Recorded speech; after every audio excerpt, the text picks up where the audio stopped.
Welcome to Laying Fallow. I'm Donna Von Britting. Today's interview is with Lily Allen. Lily was a communications major at Savannah Arts Academy and began Georgia Tech in the fall of 2020. She will graduate with a degree in environmental engineering and continue at Georgia Tech for a master's in civil engineering. One day, she plans to create sustainable cement materials to help save the environment.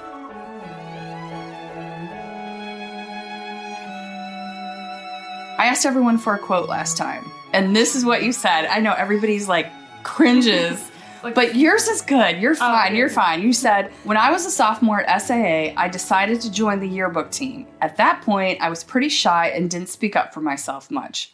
Toward the end of that year, the editors asked if I wanted the job for the next year. I decided to apply. I'm so grateful that I was accepted. I recruited several, now lifelong friends to the team. Being the editor of the yearbook is where I found my confidence in myself and my work, and the yearbook team became my family. We created and produced 2 amazing books. SA provided me with amazing skills and lasting memories, and I am so proud that I helped create the yearbook that captured those precious, incredible years of our lives. I'm off to Georgia Tech to major in environmental engineering and go there with self-confidence because I said yes to the yearbook. Wow. How do you feel about your quote now? It's better than I thought. I was going to be like cringe. But you talked in your quote mentions confidence a lot. Mm-hmm. So talk to me about your confidence now. I'm definitely like, I don't know, definitely Savannah Arts prepared me a lot to just kind of, I don't know, I feel like when I hit Georgia Tech, I was ready to just make a bunch of friends and do my thing and like be myself, which is totally true. Like obviously COVID was weird, but like, yeah, I feel very confident in a lot of the like projects and decisions I made without even having to like consult my parents and be like, oh, is this a good idea? I just was like, this is what I'm doing. Instead of having to, figure everything out like with, I used to have to have like a whole panel and be like, I don't know. Right. I'm like, that's very typical. What's up. So yeah. It's also very, very typical of your generation, starting with you guys because of social media, the kind of group think. Yeah.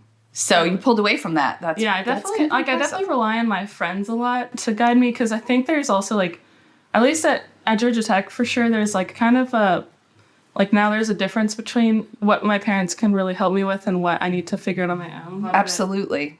Like a lot of the stuff I struggle with now where I have questions about are more like my path and nobody can really tell me that. So I feel like I had to be confident before. Like I feel like when I start having like a drive for something, it's like a sign for me to pursue that, and that's something I can only do with being confident in myself. So I feel like that's what I'm grateful for Savannah Arts for that, for sure. Wow. So you produced the yearbook. Yeah. And I'm curious what it was like to try to produce the yearbook in COVID. Yeah, luckily we finished the whole thing. Like we had deadlines that are up until like pretty much early March. So it was like perfect. So we finished it before then. But something we did choose to do was have like the yearbook and then you have like little inserts of pages. So we chose to do that year, but then that worked out too. We just kind of, I think like the last couple weeks were when we were quarantined, but everything was kind of done. It was more like just kind of ensuring that everything was like, we were very lucky that was ahead of the time. But I kind of wish that there was a way we could have captured the last bit because it was important to a lot of people. Yeah. But well, you said that was important to a lot of people. And there is a question here that I want to ask that leads into that. Do you think the experience of being a high school senior or college freshman in 2020 made you more flexible or develop a stronger craving for tradition?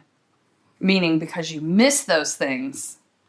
Oh, I see. Did those types of things become more important to you, or were you more flexible and you were like, I feel like whatever? I was picturing the last like summer before college to be like this whole thing where I was dreading it and didn't want to leave. But something weird clicked. I don't know if it was COVID or I think a lot of it had to do with that I wasn't around people other than my family. I feel like that kind of like set me to be like excited to do the next thing. So I feel like I was not really focused on like setting back to the traditions. I kind of was ready to see what was next. I feel like when I was done with high school, I was kind of maxed out with like what I was learning then, like not only like actual learning, but also like about myself. Socially and like growing. Yeah, I feel like I was ready for, Atlanta, new place, new people. I feel like I was ready to like find my thing. So I found my thing. So I feel like that kind of had to do with COVID for sure, because that summer before my older sister was back from UGA. She's like a third year at the time. And like seeing how she wasn't like, how it impacted her kind of made me like, oh, that's like what's going to be like. Like that was the first time that we were all home and we all got to learn from each other. So I feel like part of that kind of made me excited to see what my thing was going to be.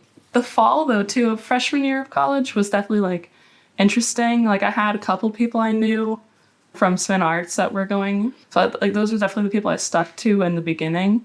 And then, like, it was kind of cool to see how those people knew other people, and then we all made a little web. Yeah, so it's super cool to see that happen, even through COVID, just by knowing, like, one or two people in your bubble, and then... Yeah. Tell me what it was like. Because people have had such different experiences. Yeah. What it was like to get to Georgia Tech and deal with your first year in COVID. Like, what did they have in place? Yeah. How did it change? Or how was it different from what you thought it was going to be to what it actually was because of COVID, not because you were 18 and... Yeah. I had no, like, idea what it was going to be like, honestly, because I don't know. I didn't know how, like, the school was going to be before COVID versus, like, when I was there.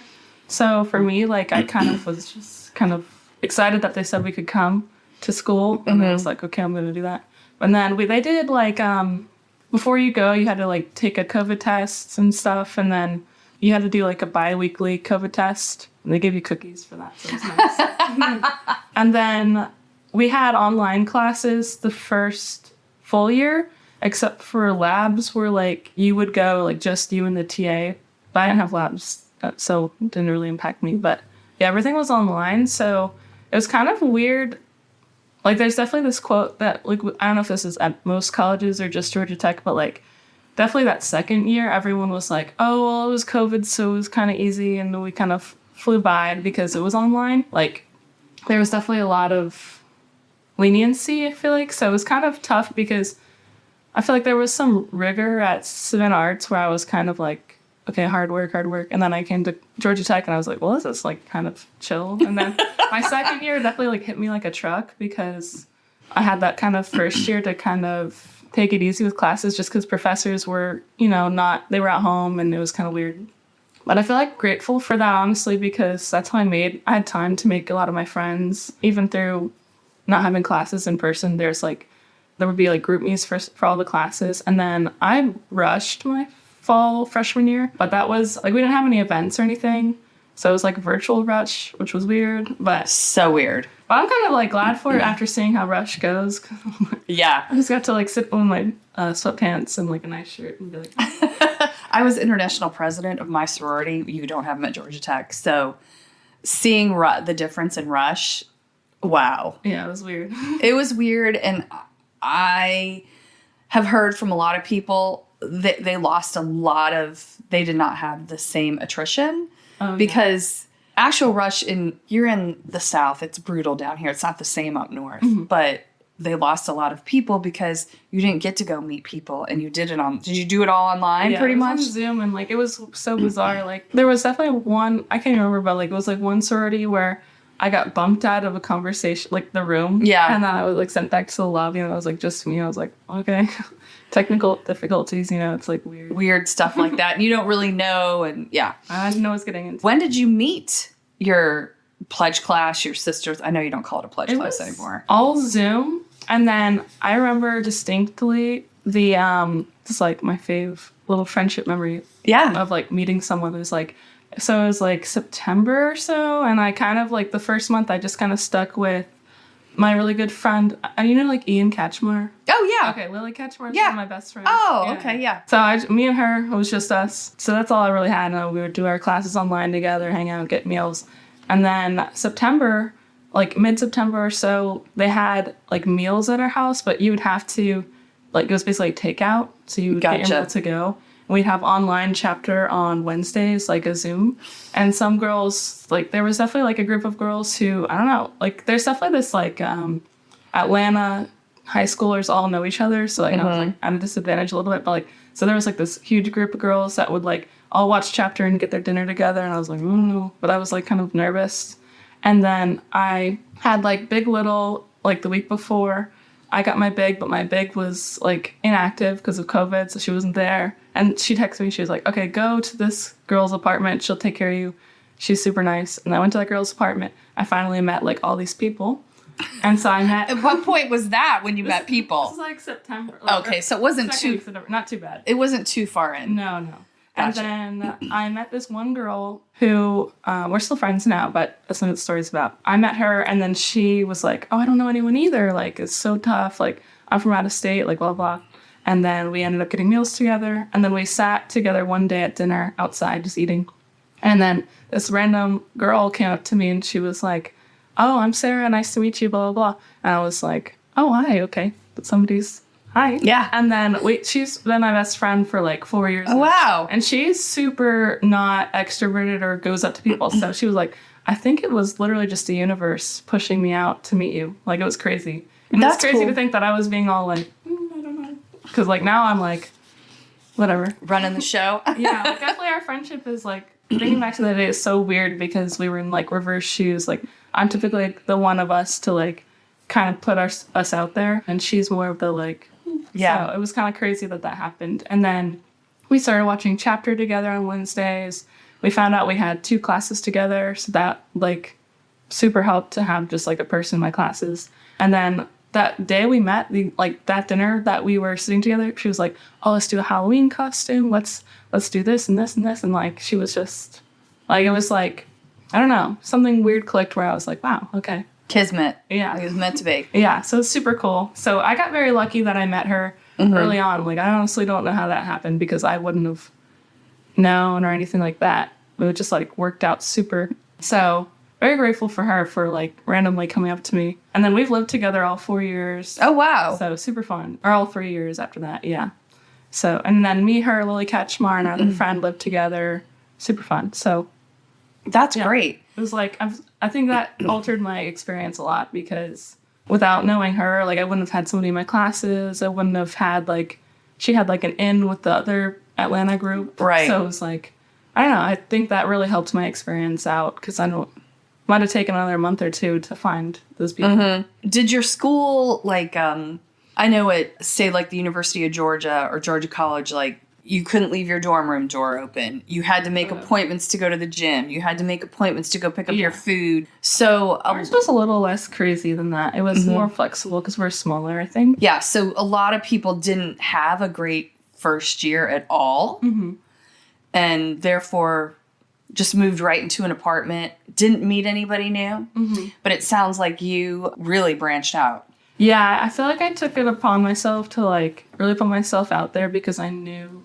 Despite the circumstances? Yeah. Well, like, there was a lot of opportunities with, like, everyone was pretty on it with getting...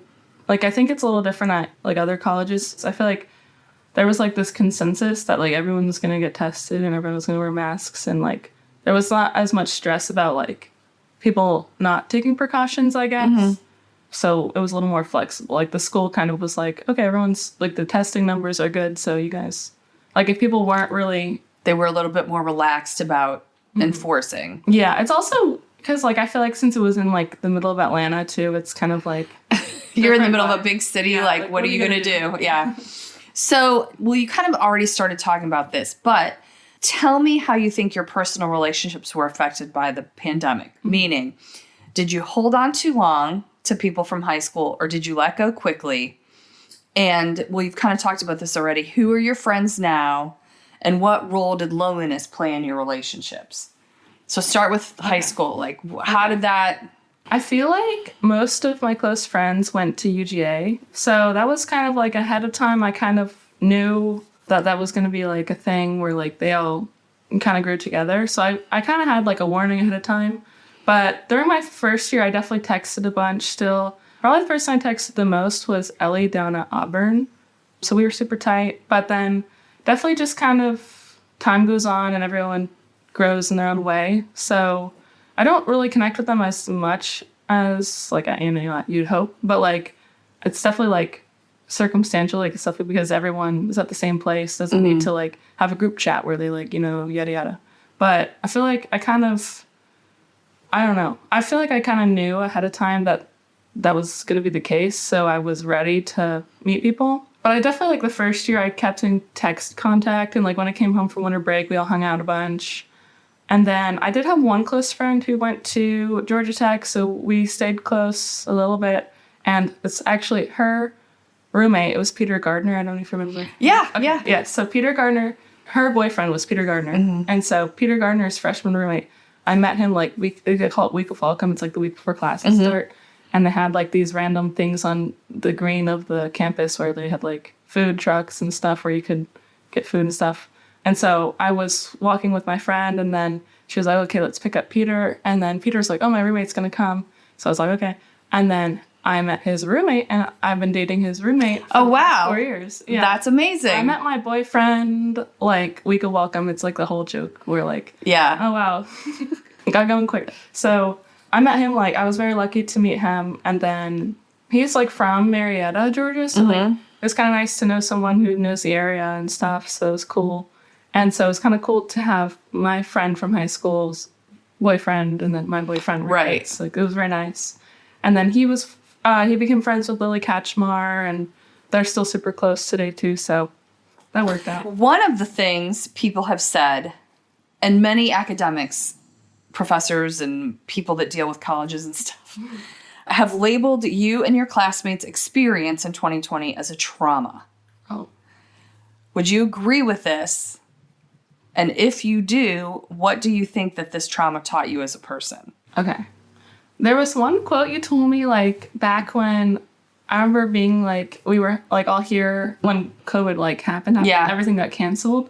I remember you told me, like, that the graduation of high school is, like, more impactful to, when you graduated, that it was more impactful to you than college. And I feel like that kind of, like, made me want, because it sucked, like, I kind of wanted my college experience to, like, count for both, which I totally think it worked out that way. Like, I feel a lot, I don't know, what's the word? Like, I definitely just feel kind of grateful for that conversation, because I feel like it made it very important to know, like, how, you know, we did miss out on that, but, like, there's still another Don't miss out on this. Yeah. So that was really nice. I feel like, I don't know, the fact I remember it now is, like... That's crazy that you remember that. I don't know, I feel like that kind of struck a nerve in me to, like, really want to make the second one count for both. So, yeah. I definitely don't know. Trauma's kind of a funny word, but I feel like it impacted everyone differently, for sure. Like, I feel like that summer of COVID, of quarantine, was really great for me and my family to have before I went to college. Like, definitely got a lot closer with them on, like, a different level before I left, which was really needed. So there's, like, parts of it for sure where it sucked. You know, I really wanted, you know, prom and graduation and yada yada. But, like, I feel like parts of my life that I really needed to grow in happened still. So I don't know. I feel like I definitely learned how to take the bad and then find something to still grow in with it, which I carried through college, which was great.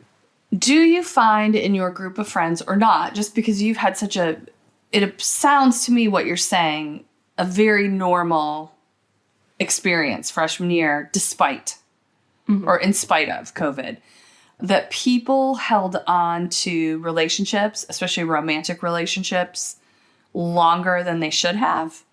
Or you think that they would have? Or, like, you know, high school friendships that maybe their time had passed, that people held on a little bit longer? Did you see any of that or experience any of that? I definitely, so my close friend that I came to Georgia Tech with, we kind of aren't super close anymore, but I feel like for that first year, I was definitely holding on to, like, what I was used to with that friendship. And I don't know, I feel like kind of holding on to that, and then while also meeting my other friends, kind of showed me the friendships that I wanted to carry with me. So I feel like it's not necessarily a bad thing that some people definitely held on to those relationships because they still were meeting other people. I feel like COVID definitely put a vibe where there's a lot of change happening for us, and you want to hold on to what grounded you.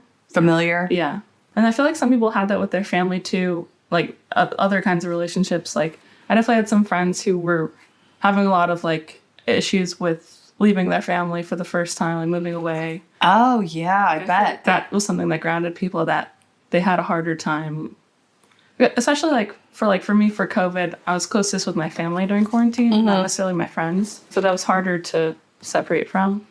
That makes sense. Yeah, I didn't think about that people really would have been hard to leave. For some people, it's hard to leave anyway. And same thing, I guess, going back to like your original question with like relationships, like going home to see your friends and stuff, or like, I feel like some people from different colleges would drive to other colleges and see each other, which made a lot of sense because those were the people they knew. Yeah, that makes sense. The past 4 years have thrust social fractures to the forefront for your class. From Black Lives Matter to Roe versus Wade to the current war on Hamas and anti-Semitism and all this. Tell me your experience with these changes. Have they made you more empathetic or the opposite with anything socially like that? I think this is something my grandparents talk to me about a lot because they like to talk about politics and things like that, of course. But it kind of shocks them every time because my older sister, she went to UGA. She had a different experience for sure. And she went to Washington University in St. Louis. Oh, she went to WashU. That's a great school. And she's a social policy major, so she's all over it. So love it. it's definitely a different experience. Every time I talk to them, they kind of realize that Georgia Tech is kind of different with that. Pretty much, like, so I came to school 2020, like, all of that summer had happened with lots of different things socially, and then the election happened, like, immediately. And I was kind of like, I don't know what it's going to be like, because, like, Savannah Arts was definitely a school that, like, discussed politics and things like that very openly, which was super cool. But so I was kind of expecting it to be crazy, and there would be, like, different protests and things like that, especially in Atlanta. But it really was not like that at all. Like, everyone was just, I don't know, it was a very mature vibe where everyone, for the election, where everyone was like, okay, I'm going to do my ballot over here and I'm going to mail it in. And nobody was like, oh, what'd you do? What'd you vote for? Like, there was not a lot of protesting. Like, there was still, it was kind of cool. Like, it was a very mature way of Georgia Tech handling it where there was clubs for clubs. Like, there's different things for different kinds of people, and they just have their little booth on the green, and they just wait and see if anyone wants to come to. It's not very in your face, which I really liked. So then it leaves you the opportunity, like, you can make the choice to stand for whatever you want. So super cool, especially with the current, like, Palestine conflict. Oh, yeah. That, for sure, I was very impressed with how it went down at Georgia Tech, or is going down at Georgia Tech. So, for example, I have one of my roommates and closest friends is Jewish, and she's a part of this, it's like a religious organization. And she told me that she was, like, going to, like, a prayer vigil night. And so they basically, like, their whole organization, whoever else wanted to come, goes and they prayed and, you know, whatever they wanted to do. And then the same thing happened for, like, a Muslim organization on campus. They got to have their prayer vigils and do whatever. And no conflict. Like, everything was everyone understood that everyone has their own, you know, background and things like that. So it was very interesting to see, and I was very impressed and proud of my school for that because there wasn't much conflict or anything. And down the street at Emory, there was a lot that went down over there. And I wish that they had kind of more of an open opportunity to allow, like, there was, like, lots of, like, panels and things like that where organizations could have people discuss different viewpoints and things like that, but it was done in a very, like, respectful way. It's always been like that at Georgia Tech. Like, I don't know. That's such a great experience for you. I know, it was super cool because I know that other schools, it's not the case. So I was very lucky that the organizations are very strong there, and people can, because my roommate I was like, oh, do you want me to go with you? Like, I don't know if this is, like, a scary thing. Like, and she was like, no, it's just a prayer thing. It's all good. I was like, oh, okay. Like, there's something called a quarter-century crisis in which 25-year-olds are not where they thought they would be. They experience a period of uncertainty, disillusionment, and questioning, kind of like a midlife crisis, but at 25. And that is a lot to do with, you know, you graduated college, you had this vision of where you were going to be, and oftentimes it's not reality, which honestly is the rest of your life. Do you think that this is a strong possibility for your class because of COVID, or not because of COVID? Like, because of the experience you had and the way you approached you and your classmates or people you know? I think it has less to do with, well, okay, it always kind of comes back to COVID, I guess, like, economy-wise. I think that has to do with, like, the job market. I don't really know the specifics of it. It doesn't really impact my major so much, but, for example, my boyfriend is computer science, and that is just, like, a mess to find a job in. And yeah, I feel like for sure, like across the board, there's less jobs now for our class. I think it might be kind of tied to COVID. I don't really know economics like that or how it works, but people always say like, oh, it's the economy of COVID. Yeah. So I go with that. But I think too, it's very like, for me at my school, it's very major specific. So how it goes at Georgia Tech is you either go do graduate school, you go to like a consulting job, or you go and do something like super specific. So a lot of my friends who are consulting, they're kind of like, I'll consult wherever, like I'm flexible. So there's a lot more opportunity for them to find a job because it's a lot more loose. Or for example, like computer science, that's kind of needed everywhere. Like you don't necessarily have to have like, go to do computer science. People just like that you're computer science. But one of my best friend that I was talking about earlier, she's biomedical engineering and she's in the super niche little area of it. So it's very hard for her to find something because it's kind of specific. I don't know if that's how it is at most colleges or if it's specific to my school, but there's a huge thing at Georgia Tech on research, and a lot of people do research and all that, and then they kind of really love it, or they find something they really love, and then they kind of are kind of stuck in the little hole where they have to find a job in that because they've researched it for 4 years. So I think that's kind of a struggle that people are facing. Like a lot of my friends are graduating not knowing where they're going. I think that's definitely very scary for them, but there's still a vibe of that it's not necessarily their fault. Like I think they're aware that it's not them. Like they got good grades, they have experience, they have internships. Like, so I think it definitely kind of screwed up for us for when we hit 25, but not necessarily everyone. Just depends on what you're doing. Like when I'm 25, I'll still be at Georgia Tech, so it's all good. Are you getting a master's? What do you? Yes. Tell me your plan. Currently, I'm set up for like the BSMS program. So What's your major? What do you? I'm environmental engineering for undergrad, and then my master's would be in civil engineering. Oh wow! Because it's the same school, right? And then I might switch it to do more school. We'll see. Depends on. Are you going to stay at Tech? Yes. For your master's? Yes. So the professor that I do research with, and that I'm in the line of my master's in, is one of the best, and she's at Georgia Tech. So. Might as well. So you're staying? Yeah. Good for you. So that'll be fun. So in the fall, I'm taking like half master's, half bachelor's, and then I'm graduating. And then in the spring, I'm full master's. And then when will you graduate from your master's? You're like, who knows? It's like a year or 2 years. There's like a chance. I'm not certain right now. There's a chance like that I might switch to doing a PhD if I like the project I'm working on or if I get funding. So it depends. But right now, I'm set up for the master's, which is like about 2 years. Good stuff. Cool. Yeah. What do you think people misunderstand about 22-year-olds today? Okay, so I co-op with Delta, so I'm an environmental compliance co-op.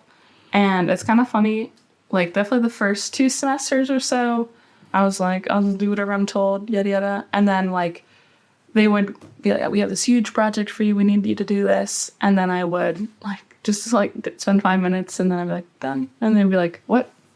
That would have taken me like forever. Like I feel like we had like an honest conversation where I'm like, sometimes I feel like y'all are underestimating just because like I feel like most students are technically proficient to like handle things like Excel or whatever. So I was like, then we had like conversation about like getting deeper into like the actual work. So I can have actual, and so now I do work. So it was cool. But that was definitely like something I feel like that they underestimate about 22-year-olds is that like our generation definitely is very capable of doing things very efficiently in our own way. Working like with people who were much older than me, like it took a second to realize that like, okay, I don't do things the same way you do things. And now my boss, when he gives me a project, like he's like, no, I don't want to tell you how to do it. I want you to do it your way because you have a different mindset than I do. So I feel like that was definitely a very cool thing that I got to experience at work where like it started out as kind of like, oh, I don't know what to do. And then now I'm able to hold my own and take on things and just do it my way and teach my... Do you think it's because you guys were digital natives? Maybe. I don't know. I don't know. Yeah. Like they had... One of my projects was basically taking everything that was on file, like paper files, to a SharePoint website. And so I had to build out this website and stuff. But like, they'd be like, oh, the website crashed. And then I'm just like, oh, no, it's just... You have to flip the switch. And then they're like, oh. It's just like a weird, like, generational difference Right. that I see at work for sure. Speaking of that, social media. So what are your opinions on it? Like, would you allow your kids on it? Talk a little bit about social media and what you think, how it affected you, how you think it affects the younger kids. For me, so I'm the middle child of three sisters. So my older sister definitely, we were all like the typical of that, like oldest, middle, youngest. So my parents were a lot more flexible with me than my older sister. Like my older sister wasn't allowed to have as many things as early, and it's the same with my younger sister. She gets everything.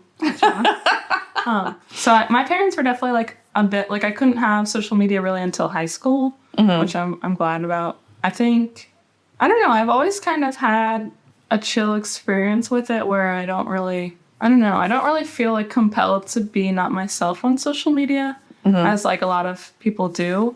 I don't know really why. I don't know. I feel like it might have been with like the way I was raised. Like it was never really a thing. Like my parents were never like super big on social media themselves, obviously. So I don't know. I feel like Would you let your kids on it now? I think I wouldn't. It's hard to say because I kind of think that by the time I have kids, like social media is going to kind of crash and then something else will be here. So I think TikTok is kind of the fear. Like I feel like Snapchat and Instagram are less of a big deal than TikTok kind of can be. But I don't know.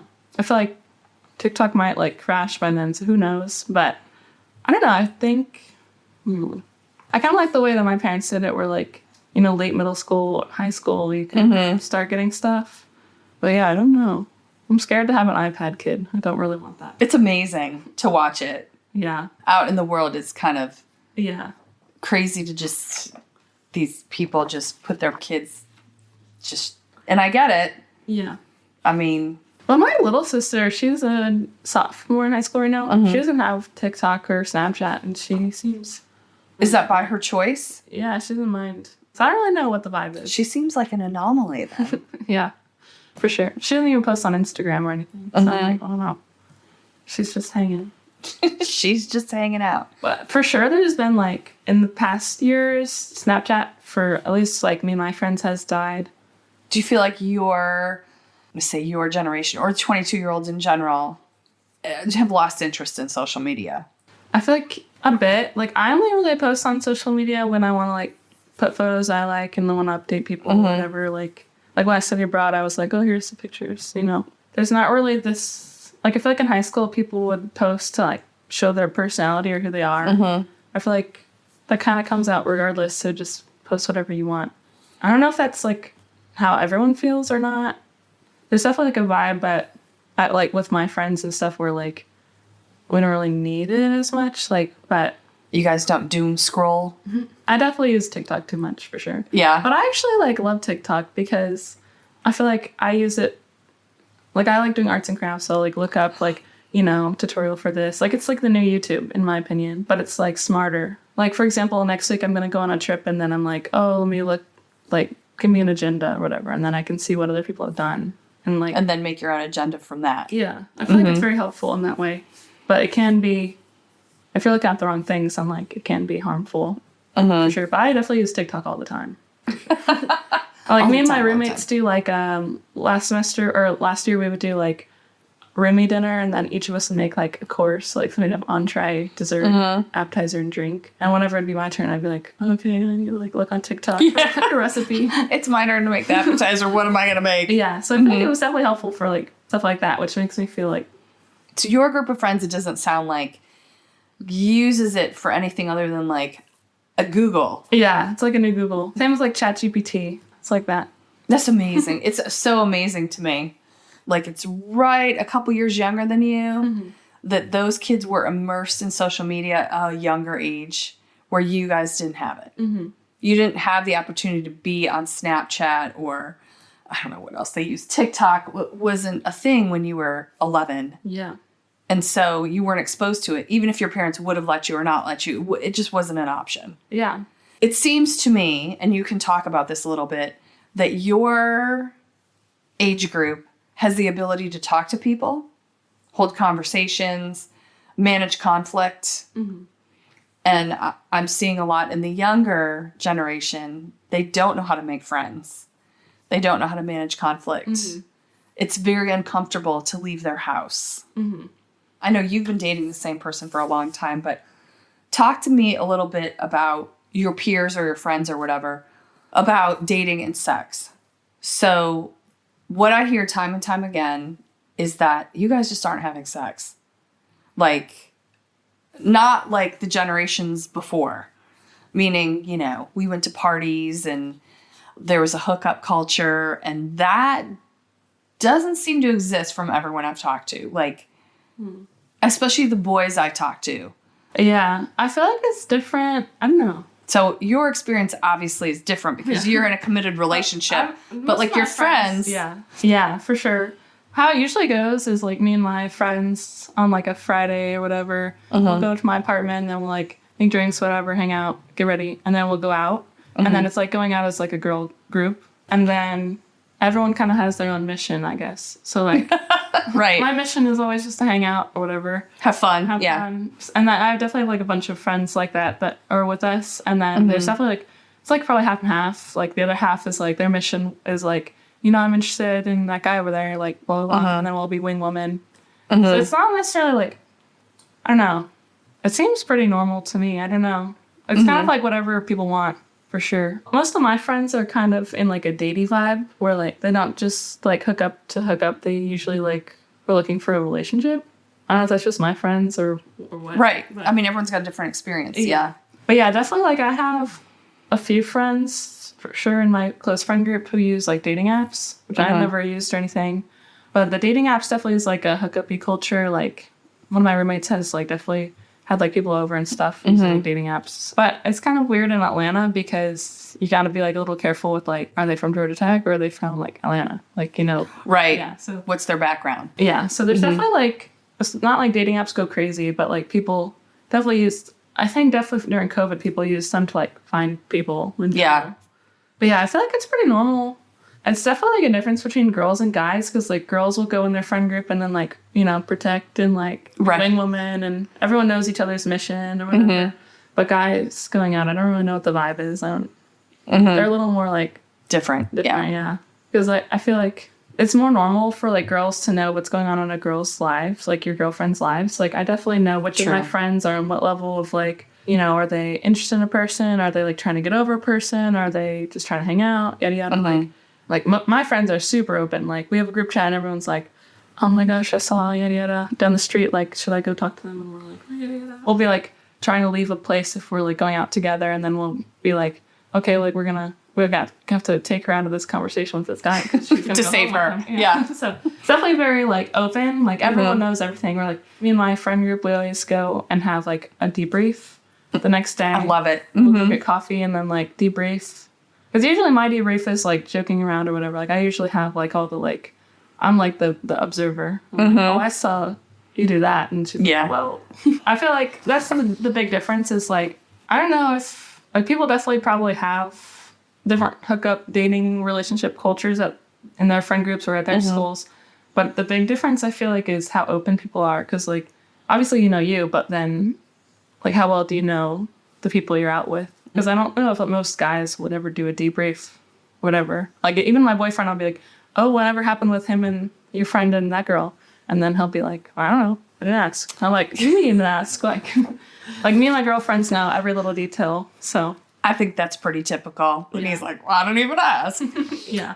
Okay, last question. What is the one great thing you plan to do with your life? Oh, wow. Lily Allen. That's a big question, I think. Okay, I have categories. Okay. Shoot, girl. I have one per category. So with my family, I hope that I can support my parents and my sisters, like, throughout all the years, all the decades. Support, how do you mean support? Like, emotionally, financially, whatever, like, everything. Like, definitely whenever my parents retire, I still want to be super tight with them.